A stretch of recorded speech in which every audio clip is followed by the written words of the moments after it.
when you get asked this question, you always think, how far do I go back, you know? I think it's the kind of starting of the generic story about kind of finding music when you were younger and going through every hurdle as the year goes on, till you get yourself some more professional equipment and it starts becoming more serious. But if we were to say to ages, like when I first started secondary school, it was staying behind a youth club and seeing like vinyl records, which are completely different in comparison to music taste now. But back in the day, that was like entry-level music. I think some people just get a fascination with certain things, and since my kind of moment of experimenting on my own, whether it was just playing a random record or when I started producing and getting addicted to this, it's just something that always stuck with me, and it's very difficult for me to even like concentrate on something, let's say, unless it's my passion and it's something to do with music. So naturally kind of going through, as you do genre to genre, you hop around a lot at the beginning when you're experimenting until you start getting into, let's say, more refined ways. So it's the situation now where I'm 32 years old in a couple of weeks' time. I've been doing this since my teenage years, and it's been a daily life for me in electronic music. Once I was in, I've been in full power ever since. It's always been electronic in some way. Ever since I was 11, 12 years old, I was exposed to like makina records, which if you look at the genre, it's like very fast Spanish techno. And this was kind of like, let's say, the craze or the hype for the background music that MCs in my area would MC over. So it was kind of that natural exposure of seeing this like at first entry. I'd say then I went kind of down a funky house route. Then it kind of went like really underground. And I think when it went really underground, I think that's kind of the still journey that I'm on, you know. I'm always kind of going up and down and round within this realm. It's always been electronic music for me, even like to make music. My uncle was probably the only person in my family that had anything to do with music, and his gigs are like tribute bands for Bob Marley and the Wailers and people like this. So that exposure was just with, let's say, acoustic or live music, until I found the surrounding people that are surrounding this genre that I'm telling you in my area, who had then shown me FL Studio, and then I'm getting more serious about it. But I mean, a million miles away from the genre that I'm in now, but many, many years ago. I don't think there ever is a turning point. I think you have many. Am I very serious now or not serious at all? You know, it's just always been such a lifestyle thing for me.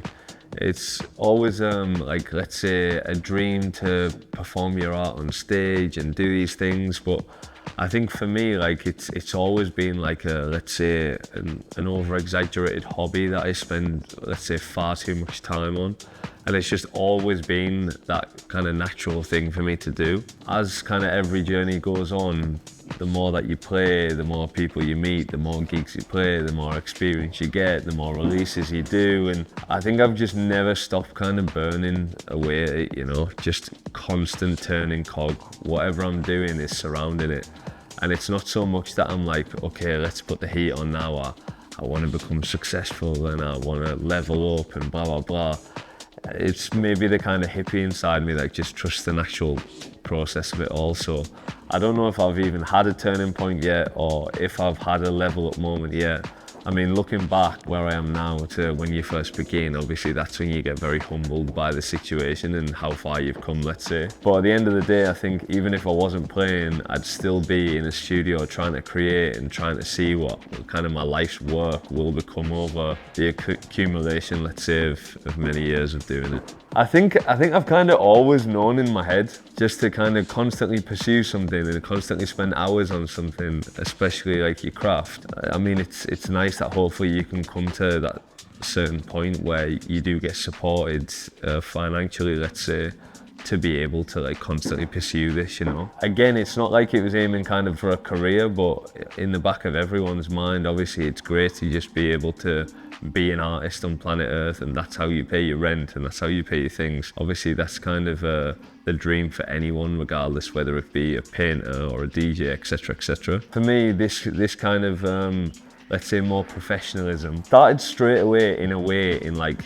really like big clubs and big sound systems, and it did start in that kind of way. Even when I was a teenager, I was playing in like, let's say, proper clubs. But in comparison to like the level where you go to like a cultured club or an institution where the bookings are like next level each time, and it's like something proper compared to just a big club with, let's say, a commercial DJ or a local DJ playing. It was definitely in Ibiza where the turning point, let's say, happened, because we went from like playing gigs and enjoying life and doing it on a local level, then to playing over there and going to like an international level, international stages, and then doing the natural progression of like the smaller stage, then to the big stage, just playing warm up, then to headlining it, then to programming it for a season or two where we were doing each month.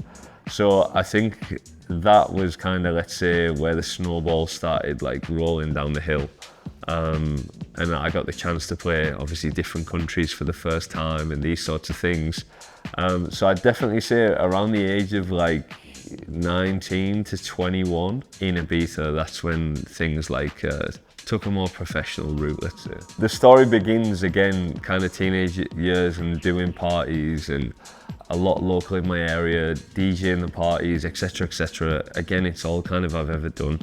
So Graham and Lee run a party called Riff Raff in Middlesbrough. I think it's actually the second longest running party in the UK, and they've done over 20 years or something now. I was doing parties in the town where you're obviously a community together. They're doing underground things, I'm doing underground things. So being friends, as everyone is in the party scene, I was not doing kind of competitive parties, but not parties with them, let's say. And they spoke to me and they said, like, you're doing well here, you should go to Ibiza, as kind of everyone has that thought, especially in my hometown when Lee has been like a resident of Zoo Project since the beginning and things like this. Ibiza was very known towards like our close circle as like an aspiration, let's say. As you do, you go there, you're pursuing your dream, let's say. I mean, I'm going from the council estate of Middlesbrough over to Ibiza. It's a big life change in like paradise, you know. So going over there, starting from the bottom, I remember not even being able to get a job with Zoo Project. Graham, was the booking agent from Riff Raff, as well as running Riff Raff with Lee. He was the booking agent at the Zoo Project. So this is how the tie came in: go to Ibiza, work at the zoo, blah blah blah. When I went there, I was pretty happy, thinking, sweet, I'm going to walk into a job, everything's going to be cushy. When I got there, the season had already kind of started. And things obviously aren't that easy, especially when hundreds of people are applying for the job that you want to go for and things like this. And things didn't take like the first easy turn that I expected. A summary of my time there was from putting posters up, 10 euros a day, to then being PR and running around and putting wristbands on people and handing out flyers, and then being a PR manager, and then obviously taking the natural progression where I could obviously just play. But I mean, I was around for many years. In Ibiza, I worked for Conexiune as a manager for years. I worked for Zoo Project at the same time, like parallel. And we did other little bits and bobs within the Bedminster Park venue. So I kind of seen the background of parties, how parties run. I was working within a party as well as obviously still just grinding away, doing my kind of DJ side of life. So for the last, God knows how many years, 10 years plus, however many years, my only thing has been either have a job in a party or have a job playing parties. So it's been a constant surrounding, let's say, my adult life. Real Gang was, again, it's the natural progression of like wanting to be part of something first of all. And then when you've been part of something, obviously it's like, I want my own thing now, or I want to do my own thing, something that you can control, something that you can put your creative mindset in, how you think a party should be, who should play. That natural progression led to, it started as a brand, Real Gang, to like recognize, let's say, just the good people in life, the people who do things without any benefit in return. This kind of phrase, let's say, was taken out the dictionary. Real meaning genuine and gang meaning group or gathering of people. And it started off as like a clothing brand, as like a token of affection. We were meeting obviously a lot of cool people over in Ibiza from all parts of the world. Me naturally doing parties, we put a Real Gang banner up at one of our afters on top of the house of the hill in Ibiza. And it was just like, right, a light bulb moment. Let's do what I like to do, now let's turn it into a party. And obviously that's how it still is, kind of multi-dimensional across clothes and across doing parties as well. So from Ibiza, when you have like, let's say an after party spot, then of course like you're going to be constantly doing afters, you know. We had the freedom of not having neighbours complain or any problems happen. It was a house tucked up on the side of a mountain with an insane backdrop that was just like paradise, and I wish I could still go and live there now, but sadly someone else has it. So having that, of course, we're party people too. We're going to the Zoo project, we were taking DJs back after hours, we were going for days, as you do when you're that age as well. So them beginning years of Real Gang were like just complete fun, you know, like we weren't trying to do a party, we weren't trying to make a company, we weren't trying to do anything like this. Rather than just saying I'm having a house party at mine, it just turned into like the Real Gang house, let's say. And we were doing the clothing a lot at the time. From this, you're bringing people, you have like, let's say, a network of people that are constantly coming. We had obviously many friends there at the time. So this is when Zoo Project invited us to take over a stage for the first time. And I still remember the photo that we have, and there's like a big crew of us in the booth, and I think every person's wearing a Real Gang t-shirt. And it was just like a really supportive, cute time between like how the brand resonated with many friends, and everyone was getting involved in it. So we went from there and we did well, you know, like people would come to the party, people would have fun, and we had like a nice community of, let's say, the Ibiza workers that were there back then. That then obviously went to the main stage. At the same time, we started doing parties at Ibiza Underground, and then we were doing a residency between both type of platforms. So we had constant parties that we were doing at Ibiza Underground, small, intimate, and then we had constant parties that we were doing at Zoo Project programming the main stage, which is just massive, way more people, bigger sound. So the type of music that we were kind of contrasting between as well, especially at the age we were at, like I think 21, 22 or something like this, I was playing at like both venues, and it was a situation where I was getting both spectrums of it, like constantly digging and constantly making music, more low-end, heavy, minimal, textured, detailed music for underground, because you're in that like immersed sound system. And then to Zoo, where I was making maybe a bit more chunky, a bit more party, a little bit less detailed, because obviously you were playing on like a bigger sound system, and half the detail gets lost in the bigger sound anyway. The Real Gang also went like this as well. So we had the two labels that we started, Real Gang Records, which is, let's say, that Zoo sound, the party sound, the heavy on the sound system. And then we have Real Gang Records X, which is more like textured, minimal, micro house, which is the beauty of what underground was. So Real Gang went into like a record label, again, as like a bit of a storytell, rather than like, oh, like let's do a big record label. We weren't even that pushy with promoting it. It was like, put it out on vinyl, make it physical, kind of like it just goes in drips and drabs, which has been the case still until now, selling records. This has all kind of happened just again bit by bit.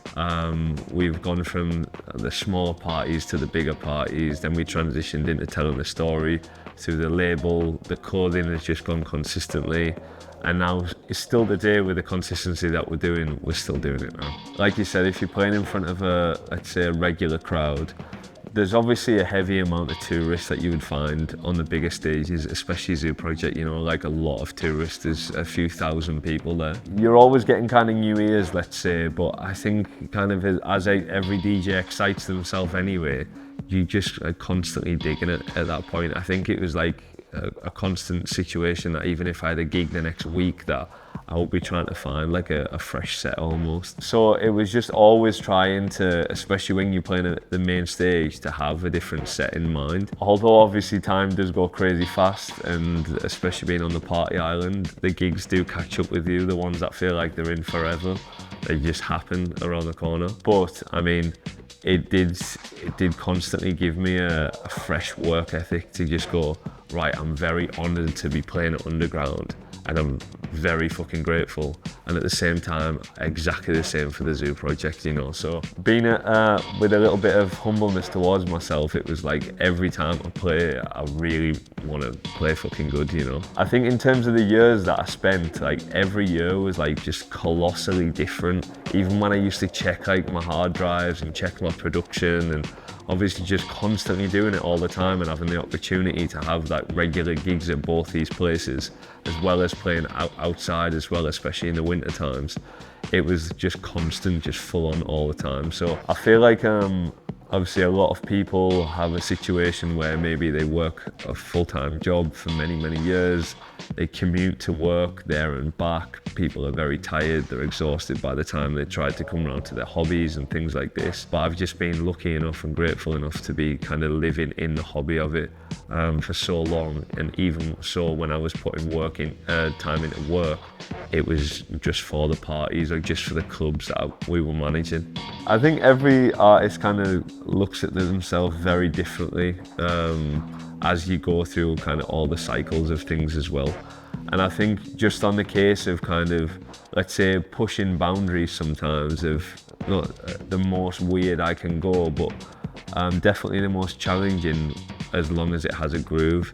So I think going across genres in this way constantly, and then taking more years to understand what you need to do in a certain venue size with a certain sound system, and how different sonics are going to work, and how low end's going to work better in one place, how immersive one sound system is compared to what you play. I think just constantly getting experience like this and learning your records more, I think you are just constantly shaping. I don't look back at myself and look back at productions and look back at recordings and think, oh, like, I'm good now and I was shit then, let's say. It's more fun to look back. It's like I was expressing differently when I was playing. I wanted to cause different environments, maybe what I thought was the right environment in certain clubs, to maybe I might have played that club a few more times now when I actually know what properly works in there.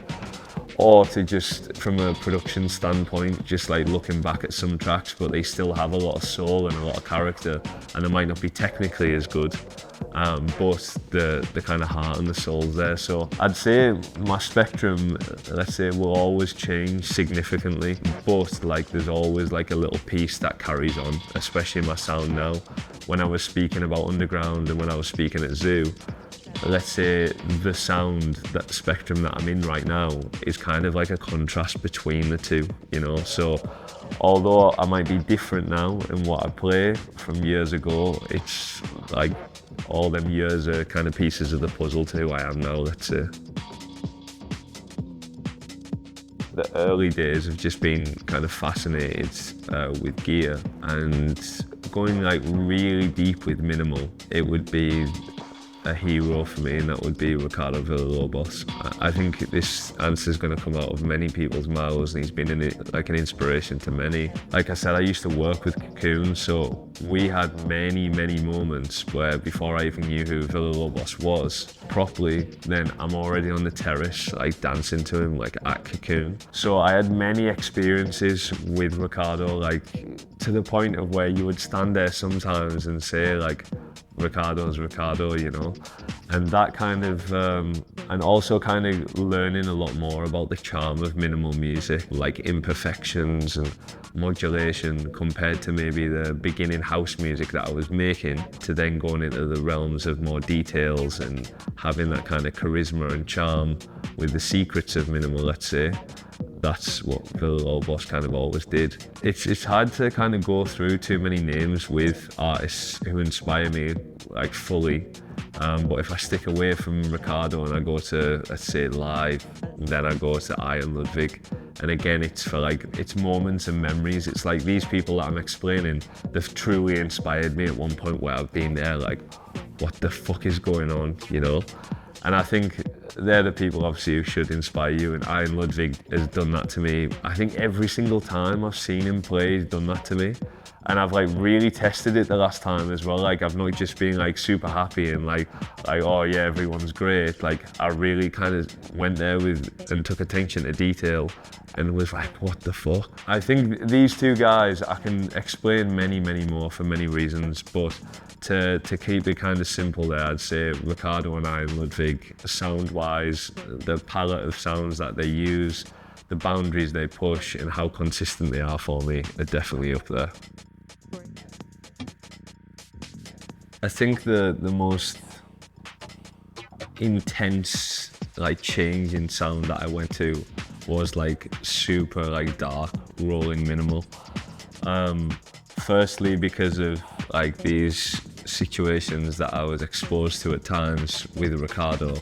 But then obviously Ricardo would at times go very techno, go very house, go right across the board, you know. It was more about my kind of pursuit of him, I think, that it was more about his productions after there, that like it was more of like in my face, and I would always love that a track was more than 8 minutes, you know, and 10 minutes and 12 minutes and things like this. Like I truly like love the art form of it, of like, okay, he's not in a rush and he doesn't give a fuck, you know, and I like that kind of attitude towards, let's say, more the art form rather than just what people hear in a club. At the same time, I started spending a lot of time at Ibiza Underground. Like obviously even when we weren't playing, we were there constantly, like every time something was on, for Barak, for Radu, for the Saturdays with the residents, for all the external parties as well as our own parties. We were just constantly there.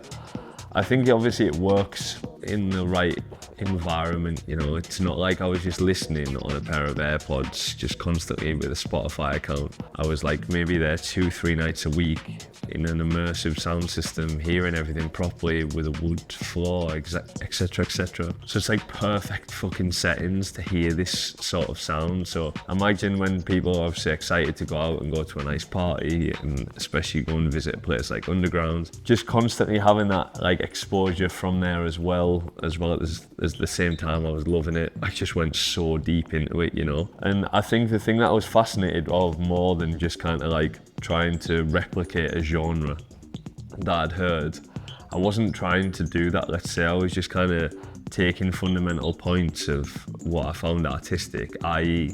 long track lengths and like the amount of modulation that something would have, as if it was like a sketch rather than like a full-on choreographed track that someone might spend a month on. I just love the fact of sketching, you know, just start machines up, have a jam, record everything, and kind of that's it done in the session. That kind of was my go-to for many years, you know, just trying to even get the point of generic simple drums and tweak them slightly so that it could constantly even modulate over a clap or a hi-hat or these sorts of things. So that's what led me down there. Now, sound palette wise, obviously, I think you just like what you like, you know, especially when you're using instruments or you're using like a synth or something like this. You're in a pursuit of a sound that kind of triggers you and you're like, yeah, love that, I'll use that, or I'll sequence that. I think, again, that was quite natural. I don't think I've ever kind of had like, let's say, an example track, what people might use, or a reference track as people call them. It's never really been something I've done, and I think if I might have tried it once or twice, I must have been shit at it because I've never done it again.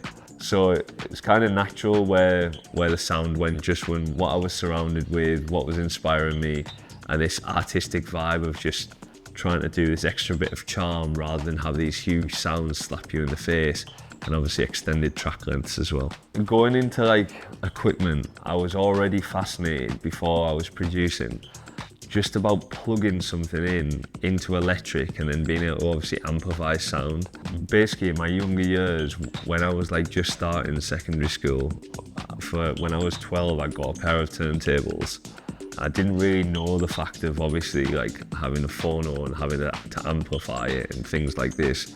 you can't exactly just plug a speaker in. So I remember even just trying, once I got them, to get the equipment like together and plug in different things to even make something work. And I think the first setup I had for years, which obviously I didn't have a clue what I was doing at the time, was plugging like the phonos into my grandpa's like hi-fi turntable and then linking the speakers up, which weren't meant for there at all, and wrapping them around and just like adding the equipment together. So straight away it was like I was always like just loving the situation of amplifying sound and electricity. I just loved it. I think I've been fascinated with equipment kind of ever since then. Again, going into producing, I was so fascinated with like DJing and just tracks that producing wasn't even a thing. Like it didn't even seem as if it was possible because I wasn't exposed to it, you know. I've just got records and I'm playing them on a needle and I'm just a kid and yeah, cool. But I didn't ever think like, oh, inside of this record that someone's made, you can do that as well. And I think that's a fascinating time of obviously being introduced to a DAW and seeing like I can do patterns together and I can create, and I don't need a full band around me and I don't need to order someone to play in a certain way. I'm in control.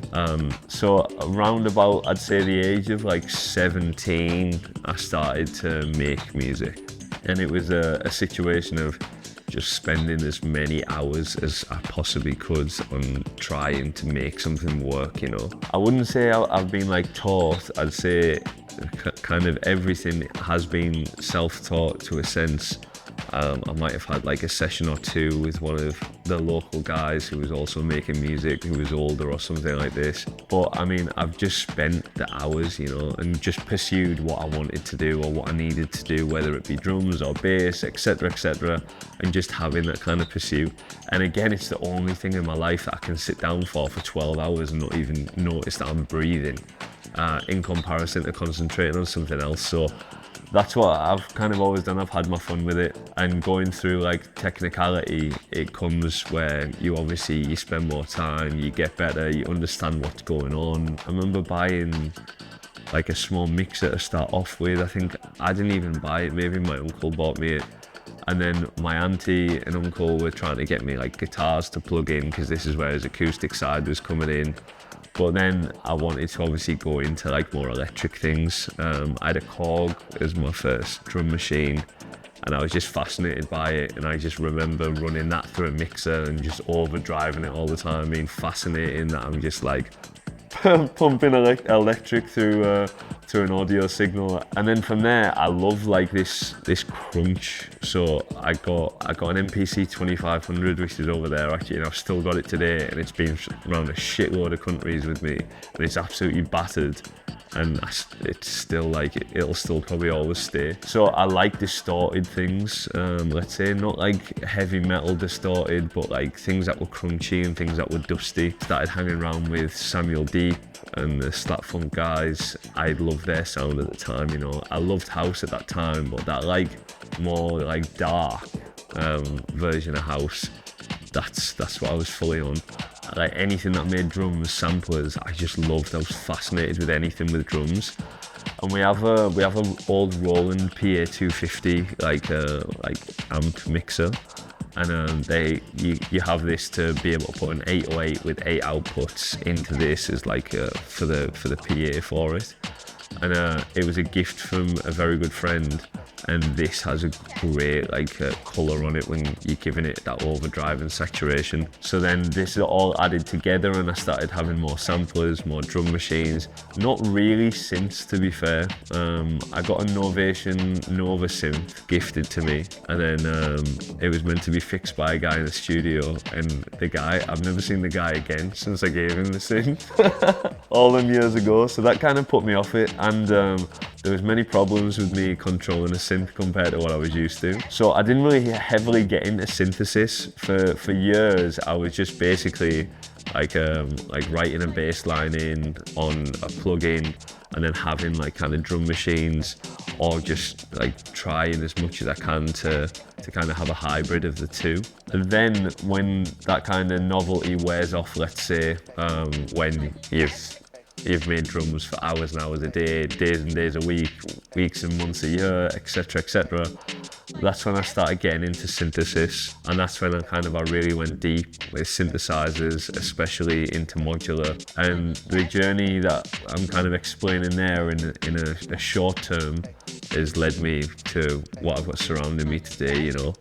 I'd say skill set, it's always been a situation where you always think that things are good and you're doing well, but when you take a step back and you try to develop on a skill set, like you take a little bit more time on a machine, or you really like hammer something until you don't even need to use your brain, your subconscious is just controlling you.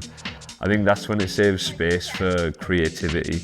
So for years and years, I'd say, especially when you're self-taught and you don't have that much direction and that much of like a go-to point where someone's telling you to do this, to have a workflow, and you're doing it in a natural way, it's like how long's a piece of string and everyone has different timings. So I'd say sometimes I surprise myself, like I do like a huge jump in 6 months, let's say. And then again, maybe a year or two goes by and I think I'm in my emotion of everything, and then I look back at what I was kind of doing. I think over the last maybe like 4 or 5 years, I've been like comfortable enough to be able to like teach people as well, you know. When it comes to that point, it's like I've spent my years, I know what is going on with everything. I've had every single problem with everything that I've had to overcome.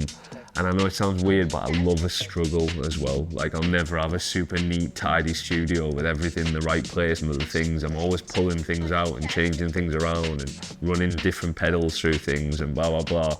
So that kind of complete carnage to it all, it keeps the studio like ever evolving, and I'm kind of needing in that moment. Production-wise, to teach is obviously something where you need to have the responsibility, first of all, that if you're like taking someone's time and someone's really putting an effort to learn, that you're not just kind of getting someone to mirror you, you know, like, oh, look at what I do, and then you're getting someone to kind of replicate that. I wanted to actually like develop skill sets with people, so I had to kind of go right back in the brain, even the subconscious things that I don't even think about anymore, and kind of map all this out. And that's when I took a look back to think like, holy shit, I did quite well to just be sat on my own with no direction, just fucking around, to what it obviously resulted at the end. I'm just very happy that I can articulate what I do and explain it in a way that like people learn, you know. And I don't really need to be doing the teaching thing. It was more of a situation, as everyone had the bullshit scenario of the limitations of COVID, that I kept it on for the fulfilling part of loving it and being able to obviously take that step back and articulate what's going on when sometimes I can just get lost on my own in the studio. So I think the level that I'm at now, I feel like a very old man, however, in my young body, for the years I've kind of put in. But obviously there's always more to learn, you know. So I've never been like an instrument player. Again, I've fully improvised everything. I mean, I've even got a violin over here for some reason that I obviously cannot play at all, but I definitely make it work once I run it through the modular and I do my thing. So I've been experimenting a lot in like a, let's say, non-instrumental way. So I think looking onto the future, now that I'm in a situation where I'm very happy at the point electronic wise, I might have to go a bit more deep, like instrumental wise, you know. I have some favourite instruments that I love the sound of. I love the sound of a grand piano. I love the sound of a bass guitar. So I think these things I need to spend maybe a bit more time in, and my next steps and my next skill sets that I need to pursue now is going to be a situation where maybe it's not electronic, you know. It's the fulfilling part. I can't do it all the time, because especially if it's like summer and I have midweek gigs, or I have trips, or I have flights that I need to do where before and after it's a layover and things like this. It's not that I'm like a militant business with this, but it's a situation where when I do get to spend the time with my consistent students that I have, it's working on them like individually. I went to Saudi Arabia to pursue teaching over there in the kingdom, and I spent like 8 or 9 months over there at the first point of Merwas, which is just an incredibly crazy studio in Riyadh. I got to experience like the other side, like the corporate life of a studio, not just kind of running things on my own and teaching on my own, but being part of like a full corporate business with all different channels, departments, staff, expertise, etc, etc. So it was a great experience to be over there, and there was classes that were getting taught where you would have maybe 8 to 10 people in a room. But I think the thing for me now, the reason why I've kind of continued what I'm doing is the one-to-one. It's basically like I have these people who get in touch with me. We do a situation to see if it's a synergy between us, and then these people will consistently stay with me and regularly see me. And in the end, people are obviously going away, being able to make tracks, get tracks signed, like be comfortable in the studio. Even some people don't want to pursue anything. They want to have it as a hobby, that they know what they're doing, and they can sit down and have fun and have it as a hobby like I am. And there's always that bit of doubt that you'll get from each student. The first lesson, of course, you'll see it on their face that they might not expect to learn, which is a lot of the case these days. You know, not everyone can learn easily. Sometimes people don't make things too approachable. Like I said, a lot of situations people might just be asking people to mirror them without any kind of direction or building towards a workflow. So it's very rewarding to kind of always achieve, you know, with it. Always have the people super happy. You become like almost friends with people because you've been spending regular one-to-one time with people. And it's a really nice experience for me. It's not something that I am forced to do, but I'm still doing it and I'm still loving it. And I think unless I didn't have a minute in the day left, I'll always do some kind of form of teaching still that I'll always pursue. As well as that, it also makes me kind of still progress myself as well, you know. When you're constantly spending time and you're reiterating what you already know, you're keeping yourself kind of focused and always in the knowledge. So it's not like I can leave things behind because I'm constantly speaking it from my own mind. I couldn't even tell you the year. I should know the year, you know. Everyone should know the year of their first release. My first release was a collaboration with one of my old production partners, Miffy, which, I mean, I hope that we make music again in the future, but we used to make a lot of music together. And I met Miffy at the point of still where I was experimenting, you know. Maybe I wasn't putting like full-on tracks together or at a certain quality. So me and him went through like quite a journey together on like improving and going from like shit tracks to let's say good tracks, you know. So it started with him. It was on a label called Lunar Records. It was a digital release, I think a 3-track EP, and that was like my first kind of step towards it. I was still making a lot of music with Miffy at the time, so my first vinyl release was again with him, a collab. It was on Tin's label, In-House Wax at the time, which I don't think it's a label anymore. I think they only did 9 releases or 10 releases. So that was our first vinyl release kind of all them years ago. Going into the vinyl world on my own, my first situation where I was actually just like Miller will have been the first Real Gang release, which again, maybe 2015 or 2016, something like this. I can't remember off the top of my head, but that was like my first thing where it was like, okay, I'm producing on my own now. I think every duo comes to a point where they're like, okay, we can be a duo, but we can do our own shit as well. And I was just addicted to making music at the time. So it's like, okay, I'm making tracks. I just put Miffy's name on. We're not making that many tracks together and we're just sharing a name. And it becomes feeling fucking stupid, you know? It's like, obviously, if I make a track, I'm my own person. I started releasing under my own name. The first EP that I did was on Left Back Records, and that was my first Miller EP where it wasn't a VA, like I'd done previously with Real Gang. It was just me, 4 tracks that I'd done with Dudley Strangeways on his label. So that was my first like EP, and it feels like forever ago, but I checked the other day and it's not actually that long ago. I think it was like 2018 or something like this, which I thought it was like way earlier, because it feels a million miles since then, you know. But away from kind of these releases, that was like my starting steps in where I think I was still developing, you know. I was very intrigued again by like minimal sound, and I think a lot of them tracks are more just like past experiments, let's say, rather than like tracks or put together as like a significant story for an EP or something like this. It was more, I'd say, like grooves, use of effects, and obviously they still will work on a dance floor, else the guys wouldn't have released them. But it's not to the point of now having a bit more of like I said, a story behind a release, you know, or an accumulation of tracks. When you play, obviously, a lot of good parties, which first of all I'm very grateful for, they all have kind of, let's say, different meanings. So some parties can just, you know, they're just going off, you know, like it's a vibe, etc., etc. And it's great to obviously be part of them, but it's not as if I remember them compared to like more personal, like milestone moments or like reasons. Even if the party like wasn't as good as maybe this amazing party that you played, but they like stay with you, you know. One for sure is my mum seeing me play to a shitload of people at my own party when I was just in my teenage years, when I was younger.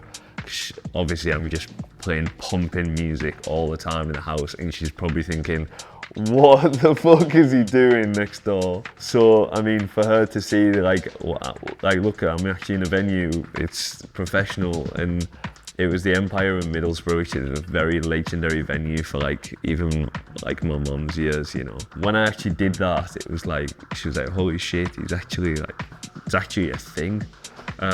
Which is obviously a great moment to have to, like, let's say, get the approval from your parents. And my mum loved it. I think she teared up in the booth and she was like well emotional.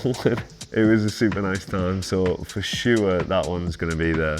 We also had a situation where, like, fair enough, I've done it local, but to do it like let's say you're doing it international, was when we programmed the stage at the Zoo Project. It was a Real Gang showcase on the Treehouse stage, the main stage, and it was an opportunity that I'd spoke to like all the people in the crew, and I said like fuck it, let's bring all of our family out and like let's get them together for like a party. To be able to like leave, because obviously I wasn't exactly the most normal guy in the world. I'm going to Ibiza and it's the party capital of the world, blah blah blah, and you're not earning much money because you're just going over there. So I can imagine my parents were shitting their pants when I went out to somewhere like that. So to give them a moment where, okay, I've actually came out here and we actually did something and we're actually doing something, was a moment that I really wanted to make happen. So I had my mum, my dad, my nana, my granddad, my brother, my sister, Nick's mum, Pete's dad, Jack's mum, husband. Like there was basically a shitload of our family.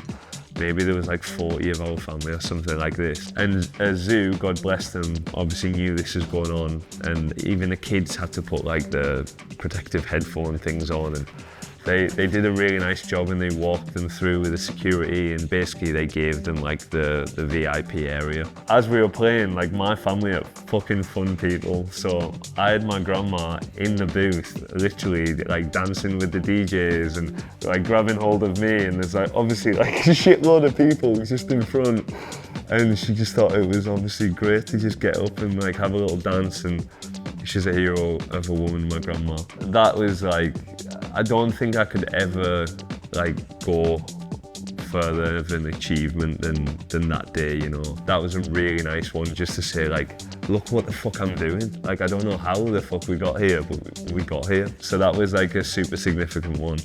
Away from that, I think you always have just milestones as well. Like, you really want to play Fabric, obviously you play Fabric, you play DC-10, you play Brett, you play like these like inspiring venues that kind of happen.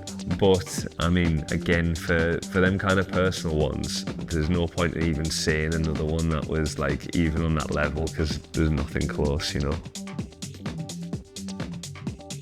To be honest, there has been like little tricky roads in things where like maybe you get a bit sucked into the mindset of it all and you take things a bit too serious because obviously you want to pursue something, or you want to get an EP finished, or you want to put a record out, or blah blah blah. And sometimes you might feel like, especially myself, like I don't really release many podcasts and things like this, and I do it on purpose because I just don't want to be like just a constant artistic machine of just everyone just having my shit, and just you want to listen to what I sound like. There's like 6 mixes of me in the last, like I want it to kind of have still an element of a mystery, let's say, so people will actually come and like see you play, and they can't just like accessibly always listen to you.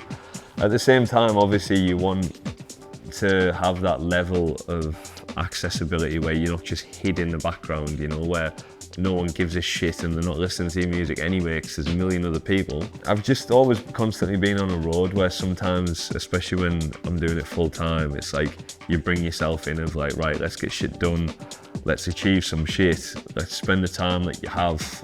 I need to be grateful for the fact that I can obviously sit in here for hours on end creating things. So with that in mind, I'm like constantly, let's say, pursuing. But the thing that I am pursuing, I would say, is like what I can create, you know, over the time that I'm here, or over the time that I spend on doing this, or blah, blah, blah.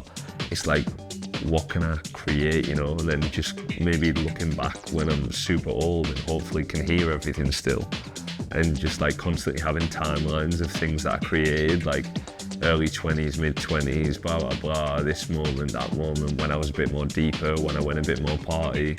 It's always fun for me to look back, like I love to do it. I go on my SoundCloud sometimes, I'm just scrolling down for like 5 years of stuff that I've forgot that I even made and things. When you're constantly like going through this and you're going through like the natural way, it's kind of like, oh well, it would be cool if something happens, it would be cool if I'm supported, it would be cool if I get gigs, and it would be cool if people want me to sign to the label.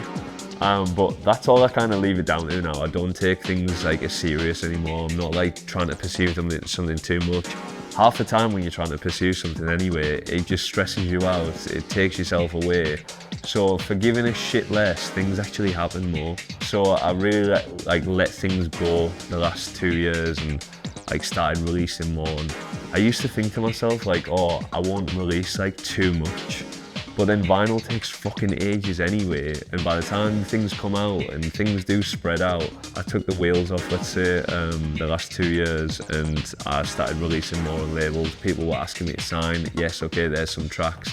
Not thinking, oh, who should I sign this to, and is that the right place? And just having a situation where you're just remaining in quality, having like a person that actually makes sense to represent the music to do. Or put out like an artistic vision myself. The thing that things catch on, I don't know. Like, is it a mystery? Like, do some people become super popular overnight? Do some people become popular over time? Do some people get forgotten about? That's kind of out your control, because it's like, let's say, the success or commercial success of having like people who follow you, or like having the opportunity to provide a service and be part of an industry at parties or festivals or whatever. It just kind of comes and goes, to be fair. Again, I'm just kind of constantly creating things, and I'm constantly just going to buy more equipment. I'm constantly going to experiment with music. Like, there's no kind of switch off for me, really. The only switch off I have is when I'm at a party, which I'm, again, immersed in it. Or obviously I'm just completely away with like family or friends or my girlfriend in like complete downtime, you know, where I'm eating pasta in Italy and I don't need to think about anything other than doing that. It felt awesome this year to have like a shitload of records that I'd just done in 1 year. It all felt cool. I'll just keep on doing that. And if something kind of comes more and I start to play more gigs and more people know, then great. Like, I'm down to travel as much as what I've been traveling. Been having a shitload of fun. It's a lot more difficult keeping balance than what it looks, especially when you're playing a few gigs in a week and a few flights that are not direct. But yeah, I feel like I'm keeping a decent balance at the moment and keeping up with being able to apply effort like all around at it. I mean, I don't take that much, let's say, notice of the scene apart from just like what's in front of me with the blinkers on, you know, like going to parties that I'm playing, going to festivals that I'm playing. I mean, away from playing, sometimes it's nice to chill, you know, or get some downtime and like recharge. So it's not like it's a situation where I'm too caught up in it and I'm like playing one weekend, playing the next weekend, partying the next weekend, playing the next weekend, and doing like an absolute burnout like what I used to do. It's a little bit different. I'm only kind of seeing the scene of let's say what I'm part of. Obviously you see things on social media and you see things when you're scrolling through and different things that you follow, and you like kind of build up an image of what's going on out there. I find over the last few months I've definitely started to get like more gigs, and I don't think that's just based on like maybe what I'm doing or it's an accumulation of that, but there's maybe more things that are, let's say, going on. At the same time, obviously it's a very difficult time with the amount of venues that are closing down in, let's say, England, but it's not that I play like an awful lot in England anyway. It's like mostly abroad at the moment. But I mean, all I can do is always have like hope in the industry and in the scene. It's going to go in many different directions. It's something obviously that people can't control. I can't ever imagine it like not existing or not being part of it. Like when you get these scary conversations people give you of like the new generation and people wearing a mask and not even going to a studio. I don't know if that's going to happen, you know. But I mean, if things were to stay like as if like a normal life as they are now without anything extreme like that, I just hope that obviously there's always going to be an outlet for people to have fun and to party. And I think that you go through an age, maybe at a younger age, of obviously just having freedom away from your parents and just going crazy. But I mean, partying can also be a very beautiful thing of people coming together and just like letting some steam off and kind of losing sense of reality. So people might stick around for a long time, like even myself now, you know. And I feel like it becomes part of a lot of people's lives, and I don't think based on the ecosystem or based on whatever, that's ever gonna kind of change, you know. And there might be a change in like financial support and what you can do with licensing with certain governing bodies and things like that. This might change and it might become difficult, especially when you look at kind of Ibiza and imagine you were able to do parties on the beach or you were to do things like this. It would be a different place. But it's just a situation where hopefully like the scene just carries on bubbling on with whatever limitations coming out of place, and people always have the outlet for entertainment in this way and always have the outlet for fun. People can always comment as well on like the direction of music and where it's going. But there's still all these different pockets away from just like what's the hype, let's say, and what's to be seen. And I think it's more of a personality trait across the spectrum rather than like how things will change, you know. There's always going to be people who like dig deeper for things. They always want to be people who just are happy with the entry level of it. And I don't think that's ever just going to change because people are like inquisitive over what else is there. In terms of like sound-wise, what I'm seeing is obviously the music is kind of a lot more intense these days. And I think that's just through like a broad spectrum of things, you know. Maybe just people are liking that a little bit more. Maybe people feel they need to play that a bit more to get certain slots or be part of certain lineups, or even the crowd to kind of understand maybe people don't want to take risks.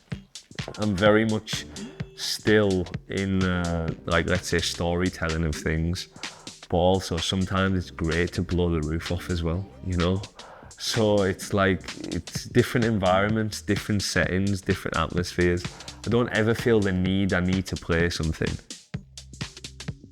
Battle of experimentation and what you want to try and get to leave the speaker stack, but it's also fun to make people dance, and that's always been something with me. For me and my direction and like how the scene connects between the two is it's quite motivating these days that like there is still like an inkling of people who are interested in someone like myself who goes over a broad spectrum and who's just doing something authentic, you know.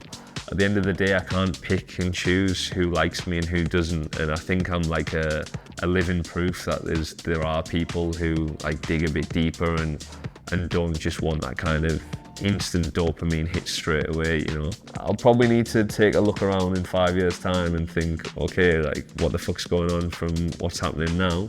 but I think I'm probably going to do that every 5 years for the rest of my life, you know, as you go through these different chapters of things. There's some things that'll never change. The fascination with the fact that just electricity going through machines and like the pain in the arse that it is to use hardware and the battle that I need to constantly go through and overcome to do my shit. I don't think that's ever gonna go away, you know. And when new gear comes out or new things come out or even I find out about old gear or something, I'm just fascinated like a weird, excited child. If that carries on for me, I think I'm gonna still be playing gigs. Hopefully I see more of the world. I release more records. I have a little physical part of some people's collection and that grows and grows and grows. And I hope that I'm just still loving it at the end of it. But for now, just steady away, treating it good, spending the time on it, and trying to be a little bit more strategic on having like a final package towards things and releases and EPs, because I can just sit in here all day making music until, you know, 50 years go by. So I think a little bit more strategy these next few years just to be able to build a discography more, but that's me. No, I'm good with that, because I mean, there's only so much, all the fun stuff you can't really say, you know.